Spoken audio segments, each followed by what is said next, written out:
कर्म किए जाओ फल की चिंता ना करो। গীতার এই শ্লোকটা আমরা সবাই জানি, খুবই বিখ্যাত একটা শ্লোক।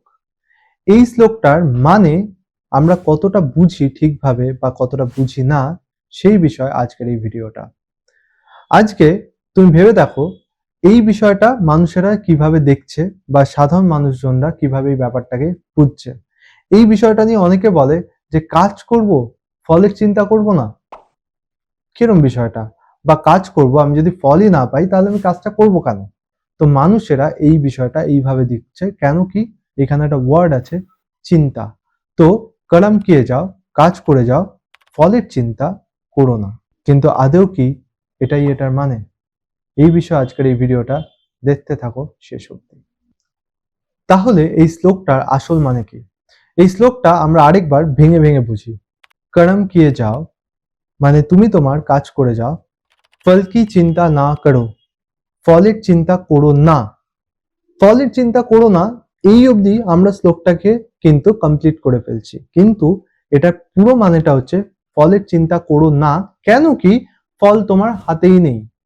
মানে তুমি যদি আজকে ভাবো যে আমি এই কাজটা করছি আর এটা থেকে আমি এই ফলটা পাবোই, তাহলে সেই ফলটা যে তুমি ভাবছো পাবোই, সেটা কিন্তু তোমার ভুল ধারণা। কেন সেই ফলটা পাওয়া কি না পাওয়া সেটা কমপ্লিটলি তোমার হাতে নেই, এটাই বাস্তব। আজকে এটা আমি তোমাকে একটা এক্সাম্পল দিচ্ছি।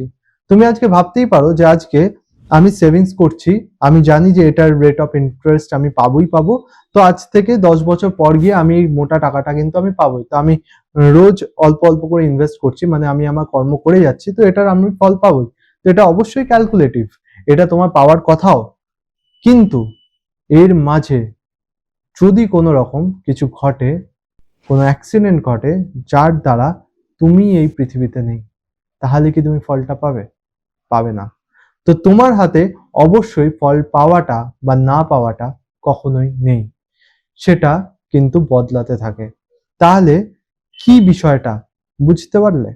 আজকে তুমি তোমার কাজ মন দিয়ে করবে, আর তুমি তোমার ফল আসবে কি আসবে না সেটা তুমি ক্যালকুলেট অবশ্যই করবে, কিন্তু সেটা যে আসবেই বলে এটাকে ধরে বসা বোকামো। তুমি যখন তোমার কাজ করে যাবে আর তোমার মাইন্ডে যদি চলে যে আজকে আমি এই কাজটা করব, আর যদি আমি এটা ফল না পাই তখন কি হবে? তখন কি হবে? তোমার যে এখন যে কাজটা করছো সেই কাজটা তুমি প্রপারলি করতে পারবে না। আজকে ধরো তুমি মনে করছো যে আমি ইউটিউবে ভিডিও বানানো শুরু করব, আর তুমি ভাবছো যে ভিডিও বানানো শুরু করি না, দেখা যাক, সবাই তো ভিডিও বানায় এবং সবাই খুব ভালো ভালো ইনকাম করছে, এই হচ্ছে সেই হচ্ছে, বিরাট বিরাট ব্যাপার ইউটিউবে। তারপর যখন তুমি ভিডিও বানানো অ্যাকচুয়ালি শুরু করছো তখন তুমি বুঝতে পারছো যে এটা করছি কিন্তু আমি কোনো রিটার্ন পাচ্ছি না, এটা করে যাচ্ছি কিন্তু কোনো রিটার্ন পাচ্ছি না। একটা মোমেন্ট অফ টাইমে গিয়ে তোমার মনে হবে যে আমি যখন রিটার্নই পাচ্ছি না তাহলে আমি এটা করাই বন্ধ করে দিই।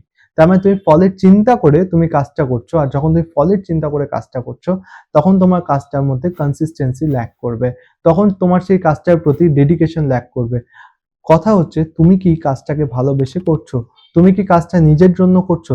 ওই কাজটা কি তোমার জন্য বেনিফিশিয়াল হচ্ছে নিজের ক্ষেত্রে, নাকি তুমি ওই ফলের জন্য তুমি কাজটা করছো?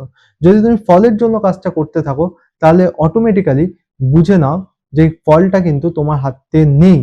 আর তুমি যদি ফলটা তোমার হাতে ভেবে কাজটা করো তাহলে তুমি এটা খুব বড় বোকামো করছো, কেন কি এটা কখনোই সম্ভব না।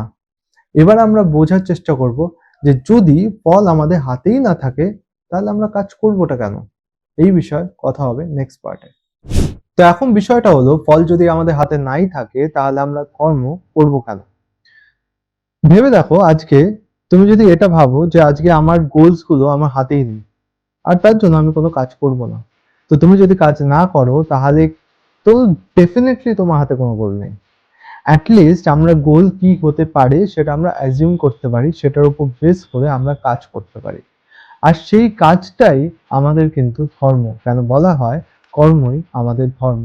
আমাদের কাজ শুধু আমাদের ধর্মটা পালন করে যাওয়া, আমাদের কাজ এটা না যে সেটার রেজাল্ট কি হবে সেটা ভাবা।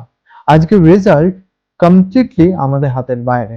তার মানে যদি আমি আমার কর্ম করা বন্ধ করে দিই তাহলে আমরা তো এমনি জীবিত থাকতে পারবো না, তাহলে তো আমরা এমনি ভালো থাকতে পারবো না, এমনি আমাদের যে নিডস গুলো সেগুলোকে আমরা ফুলফিল করতে পারবো না। তো এই বিষয়ে যদি তাই হয় তাহলে লাইফটা এত বেশি কমপ্লিকেটেড কেন? কেন আমরা এটা জেনেও আমরা কিছু করতে পারি না? আর যদি এটা ট্রু হয় তাহলে কি ভাবে আমি এটার থেকে বেরিয়ে আসতে পারি? এবার চলে আসি আমরা কুরুক্ষেত্র যুদ্ধের দিকে। মনে করে দেখো, যখন অর্জুন প্রশ্ন করে কৃষ্ণকে যে আমি আমার মানুষজনকে, আমার যারা আত্মীয় স্বজন তাদের সাথে আমি লড়বো, এই লড়ার ফলটা কি বেরোবে? তার থেকে অনেক ভালো যে আমি এটার থেকে বেরিয়ে যাই, আমি নিজে তাদেরকে সব দিয়ে আমি নিজে বেরিয়ে যাই, আমি নিজে ভালোই থাকবো, আমার তাদের কোনো অসুবিধা নেই। তখন কৃষ্ণ তাকে বলে যে তুমি তোমার কাজ করে যাও, কি হবে না হবে, কে পাবে কে পাবে না, কি না কি, হ্যাঁ, সেইগুলো তুমি ভাবলে সেইগুলো তুমি কিছুই করতে পারবে না। আজকে তোমার কাজ যেটা তুমি সেটা করে যাও, কেন এই কাজটা তুমি কেন করছো, কেন কি কাজটা তোমার করা তোমার ধর্ম। তুমি সত্যের জন্য লড়ছো, তুমি তোমার জন্য লড়ছো, তুমি তোমাদের জন্য লড়ছো, সেটা তোমার ধর্ম, সেটা থেকে তুমি পালিয়ে আসতে পারো না। আজকে আমরা মানুষেরা একাকিত্ব ভাবে কিন্তু জীবনযাপন করতে পারি না। আজকে তুমি সাধু সন্ন্যাস নিতে পারবে না, তো তোমার কর্ম কিন্তু শুধুমাত্র তোমার একাকে এফেক্ট করে না। তোমার কর্ম কিন্তু পুরোপুরি তোমার একার উপর না। তোমার কর্ম ডিপেন্ড করছে তোমার মা বাবা, তোমার আত্মীয় স্বজন, তোমার বউ বাচ্চা, সবারকে এফেক্ট করবে তোমার কর্ম। তো তুমি যদি আজকে কর্ম না করো, তুমি যদি তোমার ধর্ম পালন না করো, তাহলে তোমার সাথে থাকা মানুষগুলো তারা কিন্তু তোমার জন্য সাফার করবে। তো আজকে তুমি ভেবে দেখো যে আজকে তুমি যদি তোমার কর্ম না করো তাহলে কি এই দেশটা চলবে? আজকে যদি সবাই সবার কর্ম বন্ধ করে দেয় শুধু এটা ভেবে যে আমার হাতে তো ফল নেই, তাহলে তো তুমি আজকে খেতেও পেতে না, আজকে আমাদের আশেপাশে ইলেকট্রিসিটি হতো না, কিচ্ছু হতো না। ফল নেই এটা ঠিক, এবার এইখানে আরো একটা মজার বিষয়, কেন আমরা শুধু ব্যাপারটাকে নেগেটিভ ভাবে ভাববো? ফল আমাদের হাতে নেই, তার মানে কি এটা যে সব সময় আমরা কাজ করেই যাবো আর আমরা ফল পাবো না? শুধু তো সেটা না, আজকে তো এটা মানে এটাও হচ্ছে না যে আজকে আমরা যে কাজ করব সেটা কতটা ফল পাবো কতটা পাবো না সেটা আমাদের হাতে নেই।